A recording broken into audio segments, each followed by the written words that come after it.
আসসালামু আলাইকুম। শরীফ কিচেনে আপনাদের সবাইকে স্বাগতম। সঙ্গে আছি আমি ফয়সাল শরীফ।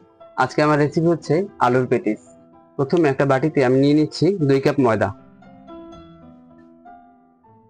দিয়ে দেব 1 টেবিল চামচ বেসন, লবণ পরিমাণ মতো।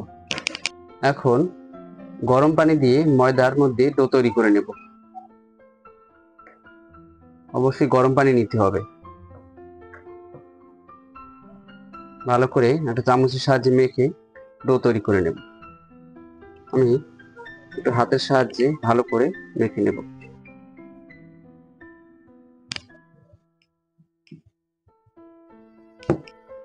গরম পানি নেওয়ার কারণে ময়দাটা একটু গরম, যার জন্য ধরতে একটু অসুবিধা হচ্ছে। এখন ময়দার ডো এর মধ্যে দিয়ে দেব সামান্য একটু সয়াবিন তেল। তেল দিয়ে ভালো করে আবারও মেখে নেব।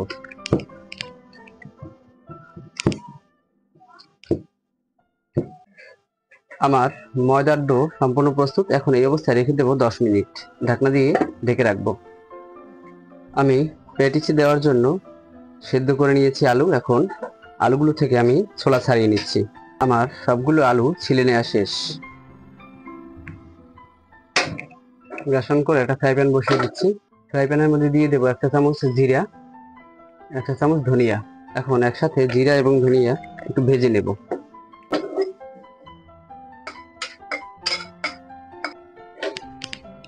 আমার ধনিয়া এবং জিরা ভাজা শেষ। এখন আমি চুলা থেকে নামিয়ে নিচ্ছি।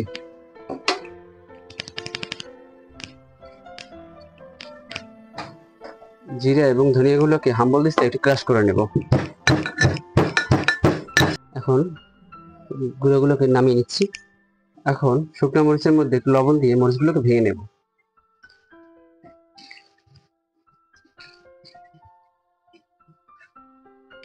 এখন একটা বাটিতে আলুগুলোকে দিয়ে আলুগুলোকে একটু ভেঙে নেব। এখন আলুর মধ্যে দিয়ে দেবো চিলি ফ্লেক্স, ধনিয়া এবং জিরার গুঁড়া, ভেজে রাখা জিরার গুঁড়া, দিয়ে দেবো পেঁয়াজ কুচি, সামান্য হলুদ গুঁড়া, পরিমাণ মতো লবণ, দিয়ে দেবো ম্যাগি মশলা। এখন সব উপকরণ ভালো করে মেখে নেব।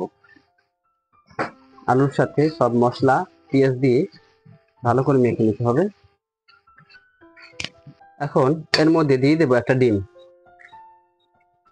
এখন ডিম দিয়ে ভালো করে মেখে নিতে হবে।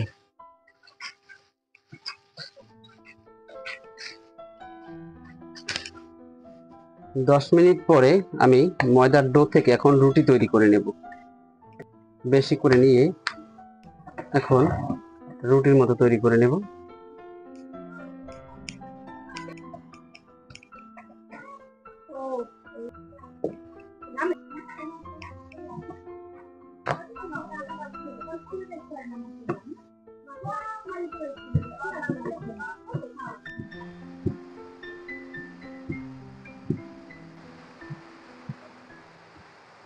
আমার দ্বিতীয় রুটিটি বানানো শেষ। এখন এর মধ্যে আমি পুরগুলোকে দিয়ে দেব।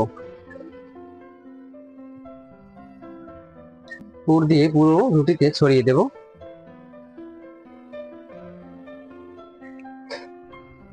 এখন মধ্যে আলুর পুর দিয়ে রুটিটাকে একটু এরকমের করে গটে দেব, রোলের মতো করে তৈরি করে নেব।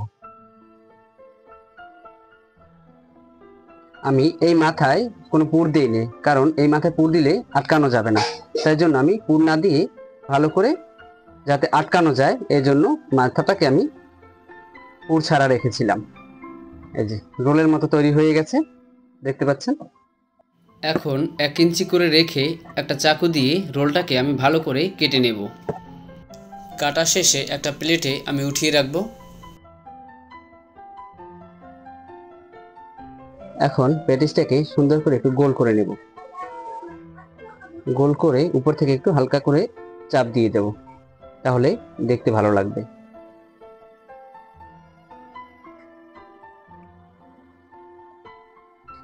আমার প্যাটিসগুলো আমি এইভাবে শেপ দিয়ে নিয়েছি। এখন তেলে ভেজে নেব।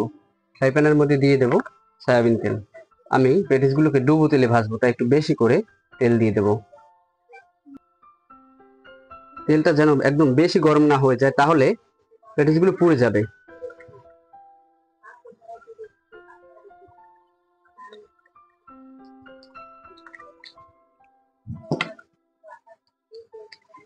ডুবো তেলে ভালো করে ভেজে নিতে হবে। এখন এগুলোকে একটু উল্টে দেব, সবগুলোকে ভালো করে উল্টে পাল্টে ভেজে নিতে হবে, না হলে এক পাশ পুড়ে যাবে আর এক পাশ কাঁচা থেকে যাবে। তাই ভালো করে উল্টে দেব।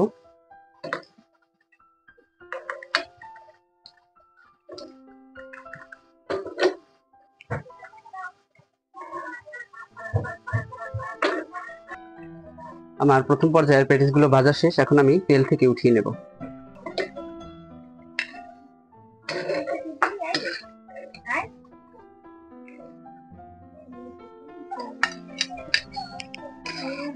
কাঁচা একটা প্লেটের উপরে টিস্যু পেপার দিয়ে আমি পেটিসগুলোকে রেখেছি যাতে বাড়তি তেলটা শোষণ করে নেয়। আমার আলুর পেটিস সম্পূর্ণ প্রস্তুত। এতক্ষণ সঙ্গে থাকার জন্য আপনাদের সকলকে ধন্যবাদ। দেখা হবে পরবর্তীতে নতুন কোনো রেসিপি নিয়ে। সে পর্যন্ত সবাই ভালো থাকবেন। আলুর পেটিস একটা খেয়ে দেখি। বিসমিল্লাহ। মাশাআল্লাহ, অসাধারণ।